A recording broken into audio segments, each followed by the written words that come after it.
Are you making mistakes in your business without realizing it? Are you frustrated by the growth of your business and you can't quite put your finger on why? Do you wish your business was easier to manage and more fun to run? In this show, I'm going to share with you the 7 common mistakes most business owners make and how to avoid them. It's time to love your business with Love Your Business TV.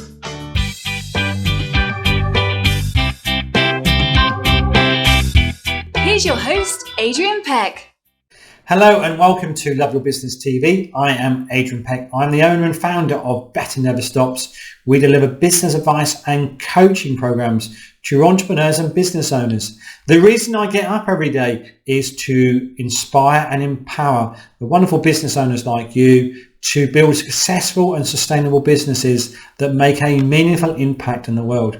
That's what really drives me. That's what really motivates me. That's why I deliver all this free advice to you to help you build better businesses and through Love Your Business TV. What I want to share with you in this show is the 7 mistakes most business owners make and how to avoid them. I'm going to show you how some of your thinking leads to those mistakes, why it is wrong, and what action you can take to avoid them, but also to improve them if you've already made those mistakes in your business as well. Now, you may recognize that you are already making some of these mistakes. I'm going to show you a path of how you can put those right. But most importantly, at the end of this, by implementing what I'm going to share with you, it's about putting fun back into your business and, of course, back into your life. You work really, really hard and you've worked extremely hard to get where you have today. And as a business owner and entrepreneur, I'm afraid there are no shortcuts. But what I do truly believe is you must enjoy what you do. If you don't enjoy what you're doing, then why the hell are you doing it? And it's so often to fall down and fall into a trap of kind of working in that business day in, day out, and not kind of see the wood for the trees. So what I want to share with you is some insights around that, and I want to share these 7 mistakes with you so you can truly put the fun back in your business and the fun back in your life. So what I'm going to share with you in this show is also available as a hard copy.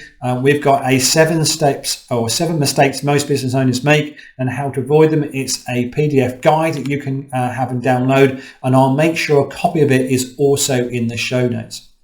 So without further ado, let's crack on and look at the first mistake. So mistake 1 is we've always done it this way and it worked. So you carry on working and expect that kind of different result. Henry Ford kind of summed this up very well. It's one of the, I think the first sign of madness is that you carry on doing what you've always done and you expect this different result.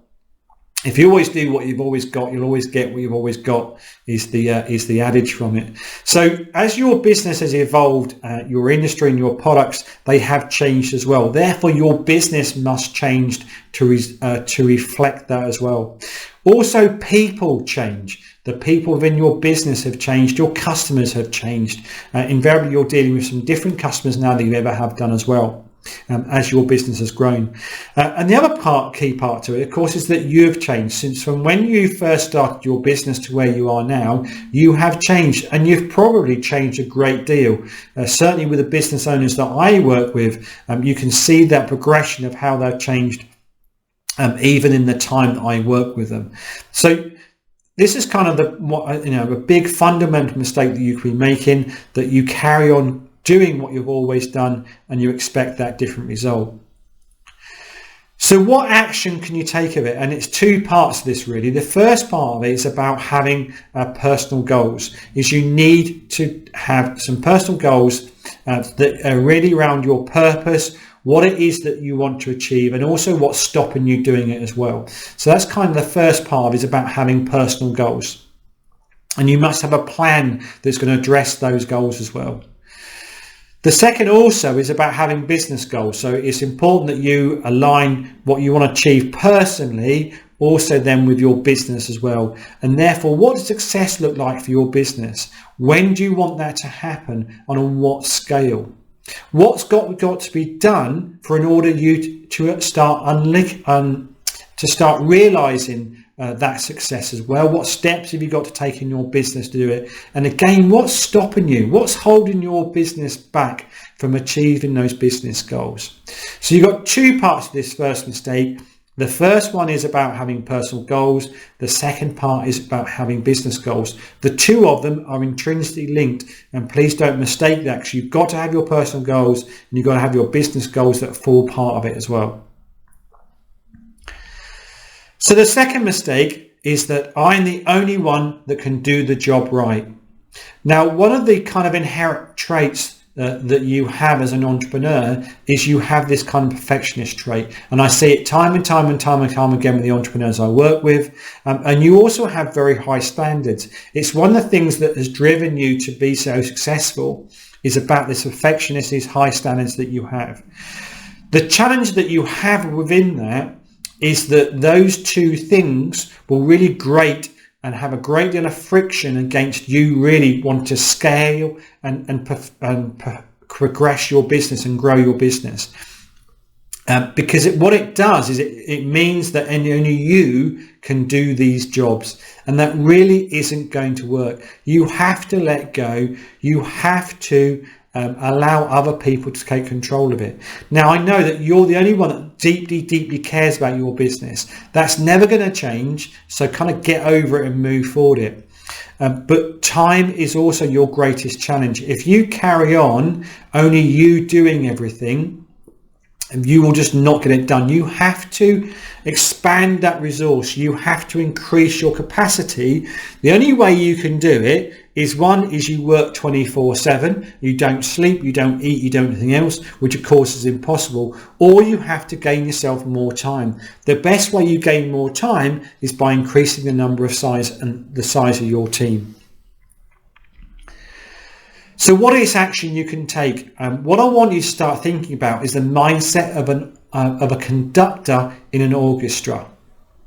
So it's about having the mindset of a conductor in an orchestra, and think about your business as the orchestra, and you are the conductor in that orchestra.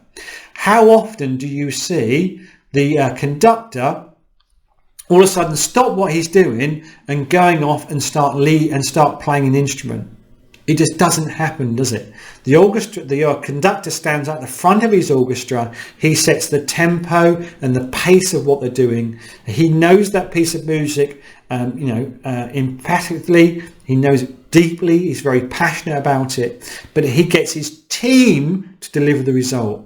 It's a really, really powerful metaphor for you thinking about your business and how you scale it and how you really, truly get the best out of it. So how do you do it? How are you going to go from where you are now to being this conductor? Easier said than done, I hear you say, Adrian. The first thing I want you to do is I want you to create a task diary. And I want you to, over a course of a week, 2 weeks, the longer you do it, the better. But I would say at least 2 weeks, and it's more like a month, is I want you to keep a diary of all the tasks that you do every single day. It may be a sheet of paper that you keep beside your desk, but I want you to, every single day, is to write down what it is you've done that day. And against each one, I want you to start evaluating it, whether, first of all, could you have delegated that task? Did it actually need doing? So did it actually, by the time you'd done it in an impact, it actually needed doing? Or were you the only person that could do that task? And I want you to really question that third element. Were you really the only person that could do it? So on this diary you're going to keep, you're going to write a list of all the tasks that you've done. And it might be that you do this kind of 2 or 3 times a day. You just kind of program it. Perhaps you put a timer into your phone and it kind of bleeps off and you know, right, I just need to cover up my task diary. And just write what it is you've done over the last 2 or 3 hours, the kind of stuff you've taken. Against each one of those, were you the only person that could do it? Could somebody else have done it, or actually didn't even need doing it? And it's amazing the amount of work that sometimes we do that didn't even need doing. What I then want you to do at the end of this period is then to really sit down and evaluate that list of tasks that you've done. Start looking through about how much of it could you have delegated off. So therefore, what is it you've got to do to delegate and get rid of some of those tasks and get rid of some of that stuff off your desk? I then want you to share it with your team and empower them to actually do some of these tasks for you. Get some of that stuff out of your to-do list and give it to somebody else. But you must empower them to be able to do it. You must be able to give them the freedom and the direction to go and do those tasks for you, and allow them to even to fail at times doing it as well. It's the only way that they will learn, and it's the only way that you will truly let go. And now one of the ways you can do that is by literally having regular updates with them. And those could be as simple as a 5-minute stand-up meeting every single day where you just say, of these tasks, how are you getting on with them? What help do you need? What direction you need to do? But you don't do the tasks. That's really important. You do not do these tasks, but you empower your team to do it. So that's action 2, or mistake number 2, is about you thinking that you're the only person that can do it. So let's move on to mistake number 3, is my staff know what we're trying to achieve. So how do they know your goals? Now, business is a team sport. I can't say this enough. Business is a team sport. Your team has to know what it is it's going to do and what those results look like when they achieve it. If you imagine playing a sport, let's say one of my analogies really is cricket. Cricket is such a complicated game if you don't know what the score is. Imagine playing that sport without knowing the score. How would you then affect the result? How do you expect your team to affect the result if they don't know what the score is, or even what the score is supposed to be? So what you need is you need those goals in your business, and they need to know what those goals are as well. And how are they measured? What is that score? They need to know that, so they need to have that in the business. So how do you go about changing it? What you need in your business is you need a scoreboard. You need some sort of dashboard or scoreboard that has some targets and some actuals on it. So you need to identify them in a business.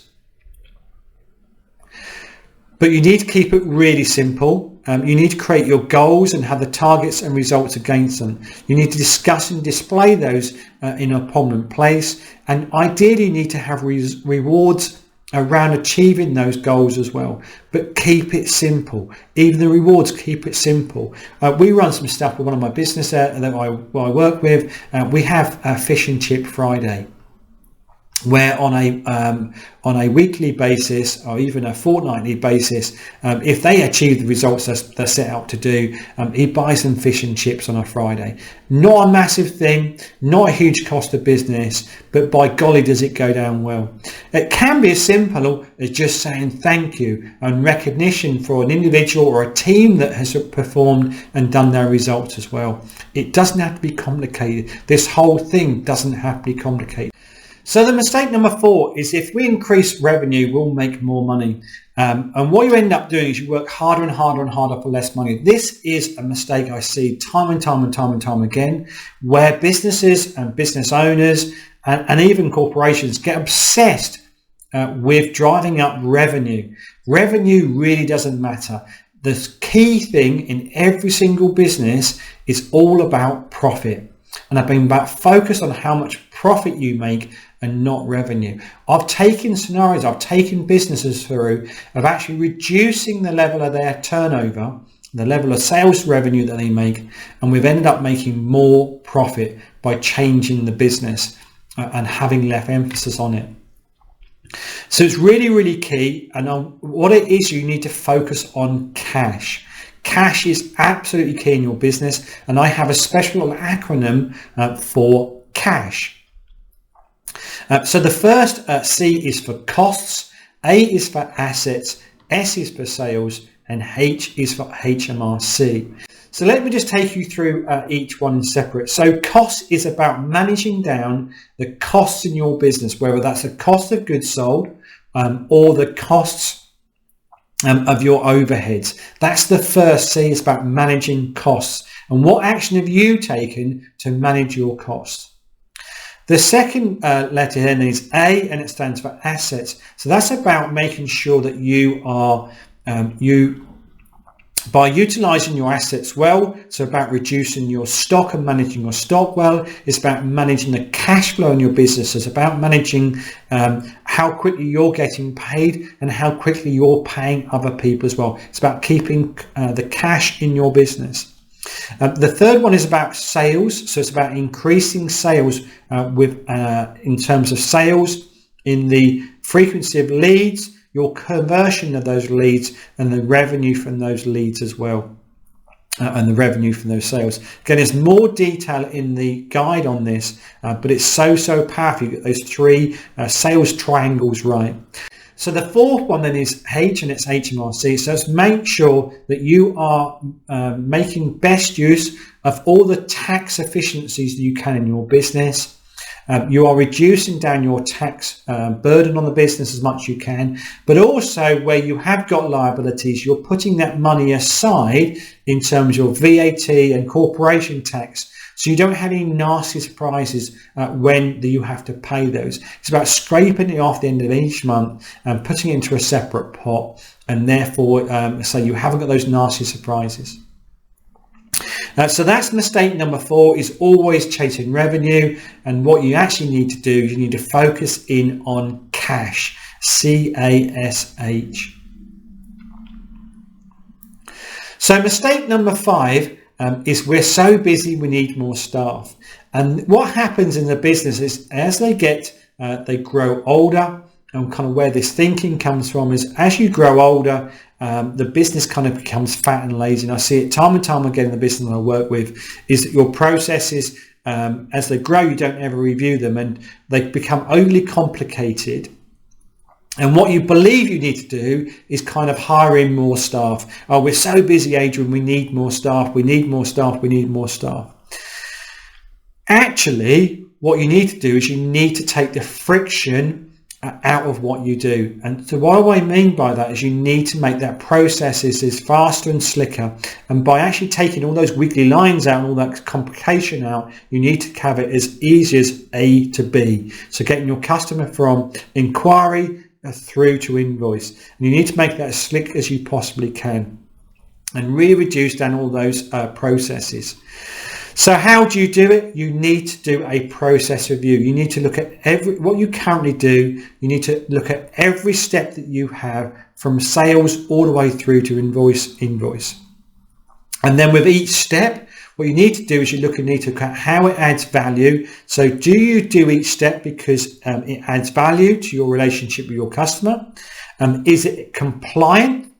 Because you have to do it for VAT issues, you have to do it for industry standards or something like that, therefore it has to be a compliance element, or is it actually it's wasted, it's actually not needed to do. So when you go through each one of your process steps, I say from sales through to invoice, you then categorize each one of those steps. Is it a must do because that's what my customer wants from me and it adds value to our relationship? Is it something I have to do because of industry compliance or government compliance? Or actually, what happens if I stop doing it?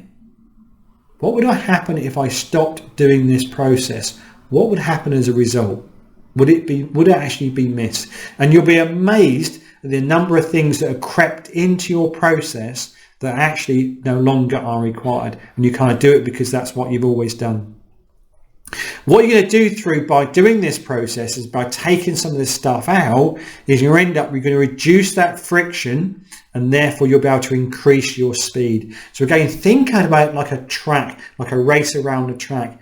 If you were to think about a drag race, that's an easy race to have because it goes from A to B down the bottom in a single straight line. The more corners and complexity you have, the more friction that you have, and the slower you can get that car around the track. So it's about increasing that car by reducing the number of friction by taking the corners out. So that brings us nicely on to mistake number 6, which is customers are only ever interested in lower prices.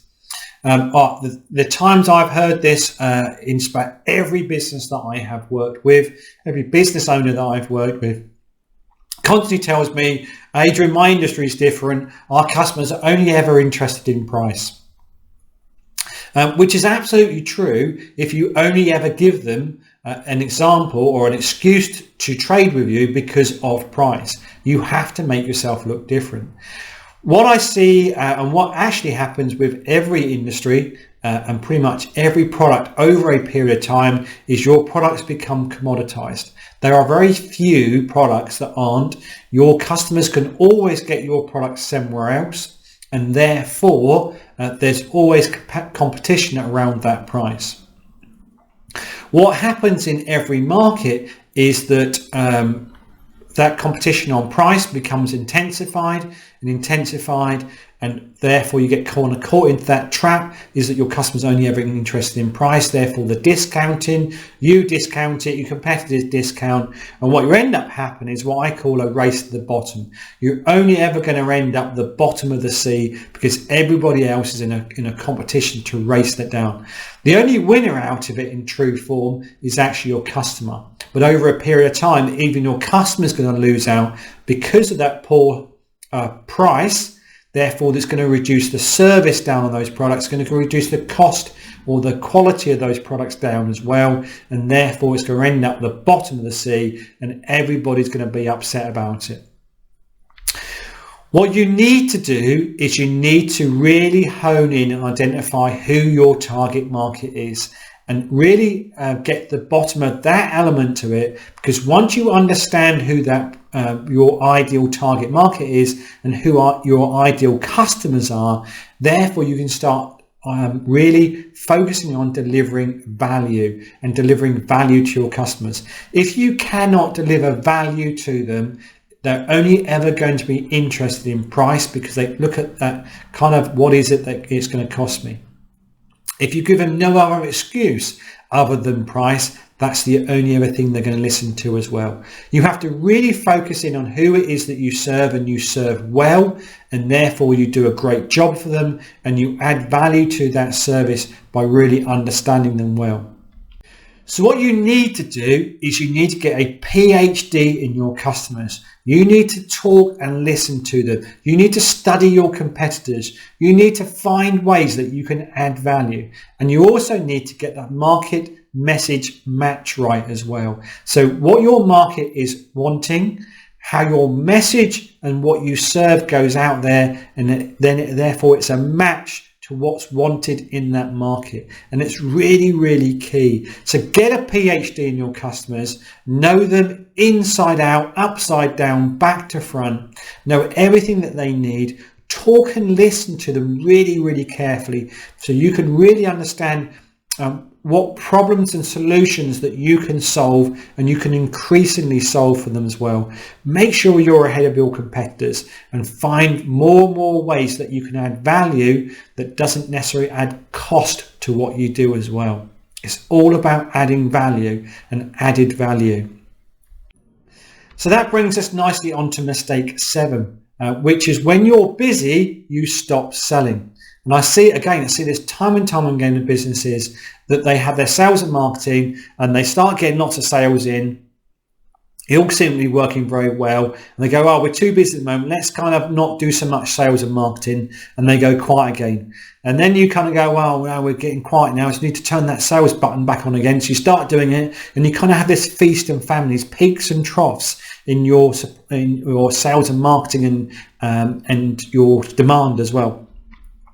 So you kind of have this on-off button. When you're busy, you turn it off, and when you're quiet, you're trying to turn it back on again. And that's what you constantly do. This is flux. What you end up with is, as you do at this stop-start, you end up with this, this peaks and troughs, this feast and famine, big wavy lines that go through your sales and the months as go through it. What actually you want to do is you want to really flatten out. You need to have a consistent and constant sales and marketing effort that go out there. And actually what you'll do is you'll find that your sales will grow and grow and grow and grow. And also your revenues, if you're really smart about it, this is where your revenues will go as well. The best time that you can increase your amount of sales and marketing is when you are busy. Now that may seem very counterintuitive, but actually I'll explain to you why it's so powerful.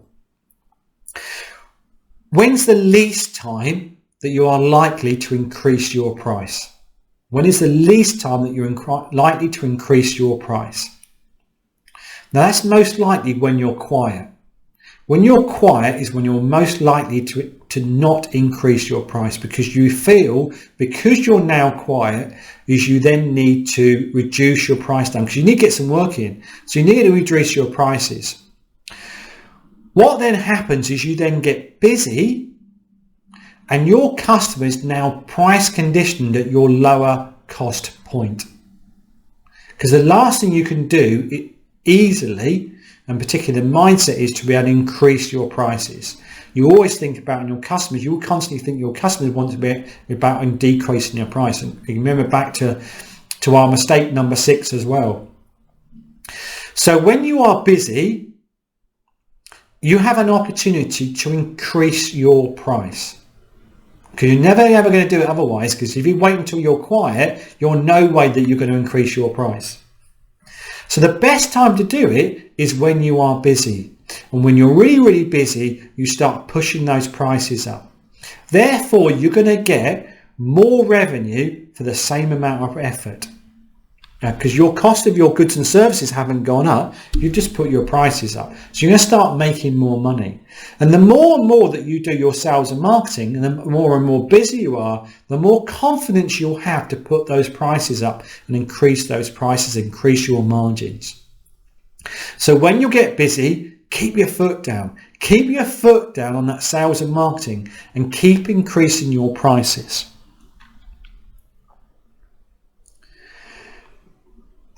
However, this is where some of the challenge comes with it, because you need to have a sales strategy. You need a way of measuring your sales and the effect of those sales and what it has on it. If you don't measure, how do you know if you are increasing your prices, if your sales and marketing are working? You have to have that measures in place to know the cause and effect of it. What it allows you then to do is, be able to focus on really what works in your sales and marketing, and therefore you can get much more bangs for your bucks for it. The other thing I urge you to do is you must hone in on customer maximization strategies. These are all the things that you do to sell more to the customers that you already have. So many businesses that I see, organizations that I see, are very poor at doing this step, and all you end up doing is try and get more and more new customers in. Actually, the trick is to maximize the customers you've got. If you increase your revenue and your sales by servicing the same amount of customers, actually your cost of your sales and marketing will go down, because many of these of the strategies you can do with maximization, actually there's no cost associated at all. So maximizing your customer maximization and keep doing your sales follow-ups. Again, one of the things I see businesses are very poor at is following up on sales. They kind of let go and they don't keep on it. Keep on it and keep on it and keep on it. You must you must keep doing those sales follow-ups. So what's next? I've now kind of shared with you the 7 common mistakes most business owners make and how to avoid them. You now need to do something. If nothing changes, of course, nothing will change. You have to take action. So you now have 3 options. You have option 1, which is to do nothing. You can just go, well, that's very nice. You've shared all this stuff with me, Adrian, but I'm not going to do any of it. I'm going to wait for the world to change, or I'm going to wait somebody else to come and do it for me. It ain't going to happen. Nothing will change unless you do something and you take action. The option number 2 is actually for you to take action, you to start today. You start working through the 7 steps that I've shown you today, or the 7 mistakes I've shared with you, and start implementing some of those changes, or all of those changes that I've shared with you. The third option, and the one to really take control of this, is actually by getting some support. And by getting some support and a helping hand to take you through the stuff that I've shared with you. Now, I know you're a man. Us men, we don't ask for help and support because that's kind of not the manly thing to do. We don't read maps. We don't read instruction manuals. We're kind of trying to figure it out on all our time ourselves. Please, please, please don't do that.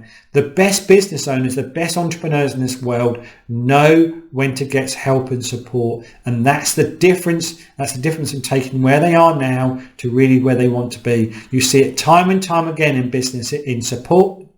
You see it time and time again in sport.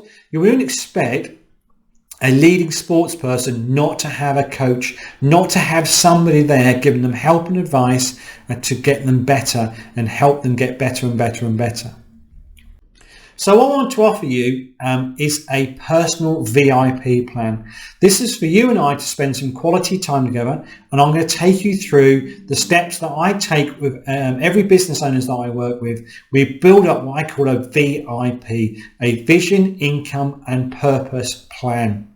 So we're going to really spend some quality time in mapping out what your real purpose is, what it is you want out of life, what it is you want out of your business. We're going to do some goal setting, and we're going to start also building up what that perfect fun plan is for you as well. So what is it you can do every single day, every single week to really get fulfillment and challenge out of the business you're running, rather than kind of going round and round that hamster wheel. We're going to help you put some real fun into it.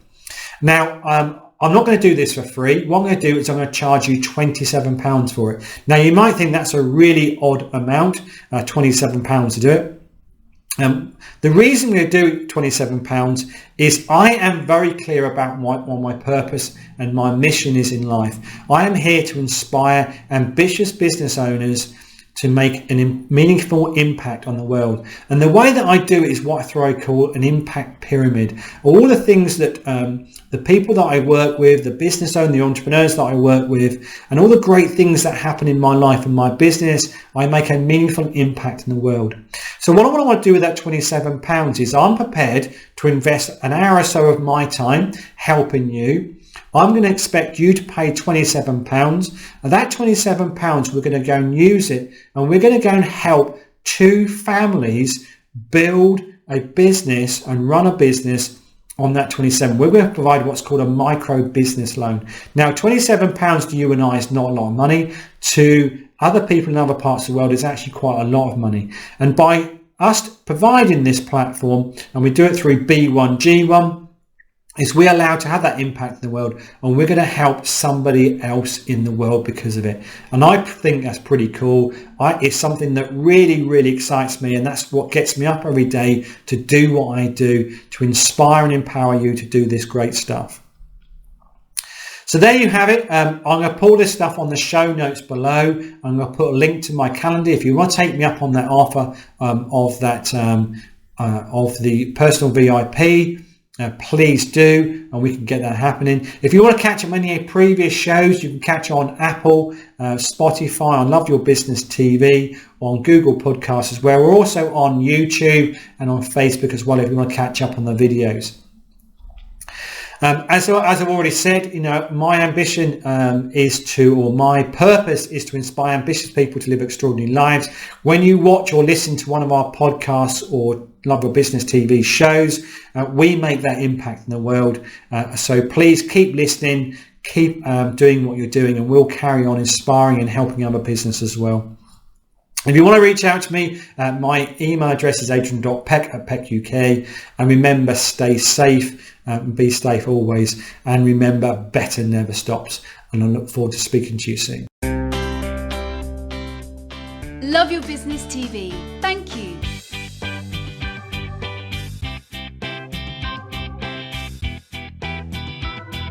Join us next week, and don't forget to subscribe.